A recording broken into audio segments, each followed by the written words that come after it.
बिहार के सियासी गलियारे में आज सुबह सुबह हलचल मच गई।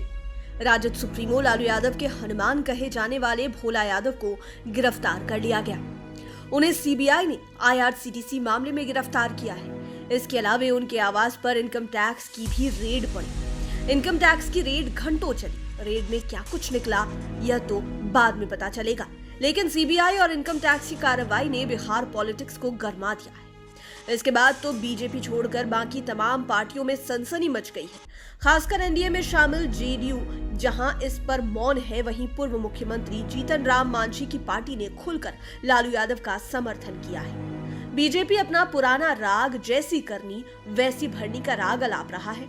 वहीं इस पर आरजेडी का गुस्साना तो लाजमी है, लेकिन इससे इतर बिहार पॉलिटिक्स में पॉलिटिकल एक्सपर्ट्स के बीच यह सवाल जोरों पर है कि यह सब कहीं नीतीश कुमार को डराने के लिए तो नहीं किया गया है। इसका पुख्ता दावा तो कोई नहीं कर रहा है, लेकिन कानाफूसी में इस सवाल की चर्चा जोरों पर है। पहले यह जानते हैं कि आज भोला यादव के साथ क्या कुछ हुआ। दरअसल आरजेडी खेमे में आज सुबह से ही खलबली मच गई, जब लालू यादव के हनुमान कहे जाने वाले भोला यादव को सीबीआई ने गिरफ्तार कर लिया। यह वही भोला यादव है जो लालू यादव के साथ साई की तरह रहते हैं। जब लालू यादव रेल मंत्री थे तब भोला यादव उनके OSD के पद पर थे।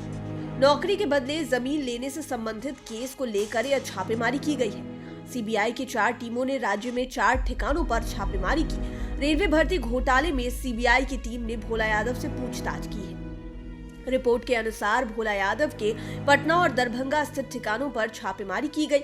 आपको बता दें कि इसी मामले में 2 महीने पहले सीबीआई ने लालू परिवार के कई ठिकानों पर एक साथ छापेमारी की थी।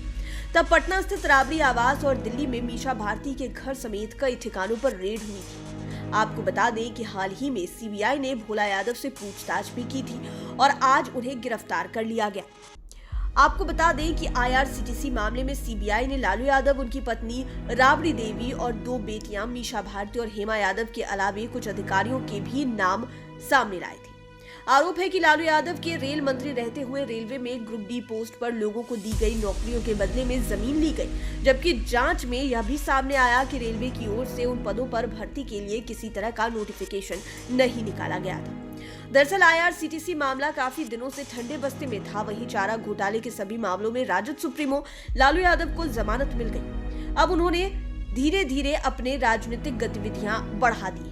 हालांकि पिछले दिनों लालू यादव काफी बीमार हो गए थे, तब PM मोदी ने भी फोन कर उनका हालचाल लिया था। यहाँ तक कि वे जब पटना आए थे तो तेजस्वी से बात करने के दौरान भी वे लालू यादव के बारे में पूछ रहे थे। इतना ही नहीं, मुख्यमंत्री नीतीश कुमार तो उन्हें देखने के लिए अस्पताल पहुंच गए थे। तब नीतीश कुमार ने यह भी कहा था कि ये हमारे पुराने मित्र हैं, इनसे यंग एज से ही हमारा संबंध है। दोनों की मुलाकात के फोटो सोशल मीडिया पर तेजी से वायरल हुए थे। कुछ लोगों ने यहाँ तक लिख दिया था कि लोकतंत्र की सबसे सुंदर तस्वीर है। पॉलिटिकल एक्सपर्ट्स की माने तो यह सब बीजेपी को नागवार गुजरा था।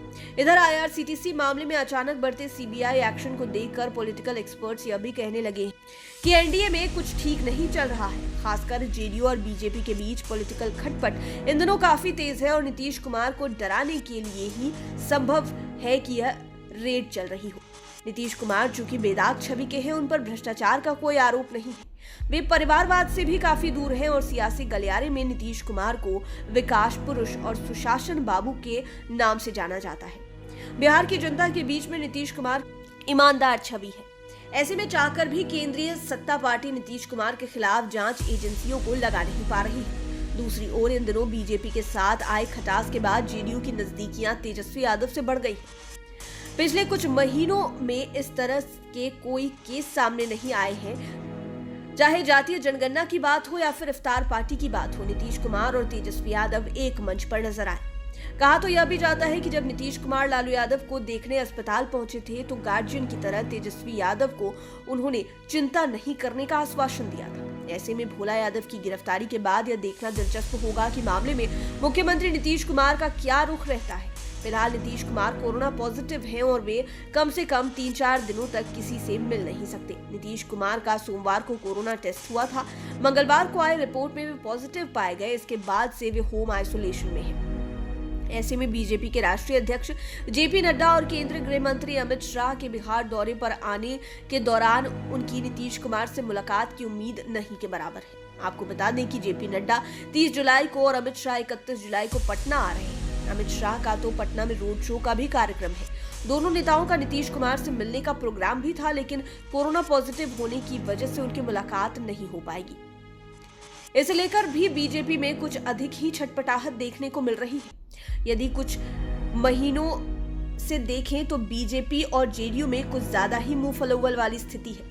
विधानसभा स्पीकर विजय सिन्हा के साथ तो नीतीश कुमार का हॉट टॉक पूरी तरह वायरल है, लेकिन इधर 3 कार्यक्रमों में मुख्यमंत्री नीतीश कुमार का शामिल नहीं होना दोनों दलों में आए खटास को जग जाहिर कर रहा है।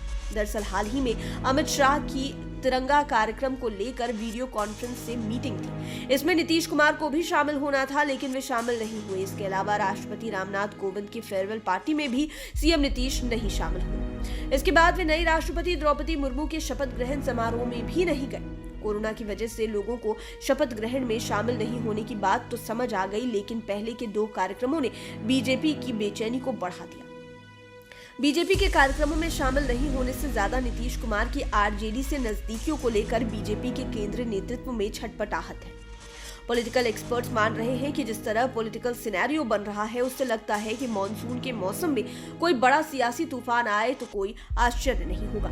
फिर वह सियासी वज्रपात किस पर गिरेगा अभी से नहीं कहा जा सकता, लेकिन पॉलिटिकल एक्सपर्ट्स की माने तो इस बार बीजेपी और जेडीयू के बीच मामला काफी गंभीर है और जांच एजेंसियों के नाम पर डराने से भी काम नहीं चलने वाला है। बहरहाल इस पर सबों की चुप्पी बनी हुई है और political experts wait and watch की भूमिका में है। साथ ही उनकी नजर जेपी नड्डा और अमित शाह के पटना दौरे पर भी टिकी हुई है। लाइव सिटीज के लिए राजेश ठाकुर की स्पेशल रिपोर्ट। अगर अभी तक आपने हमारे चैनल को सब्सक्राइब नहीं किया है तो जरूर कर ले। ये वीडियो फेसबुक पर देख रहे हैं तो पेज को लाइक करें, साथ ही साथ हमें ट्विटर पर जरूर फॉलो करें। धन्यवाद।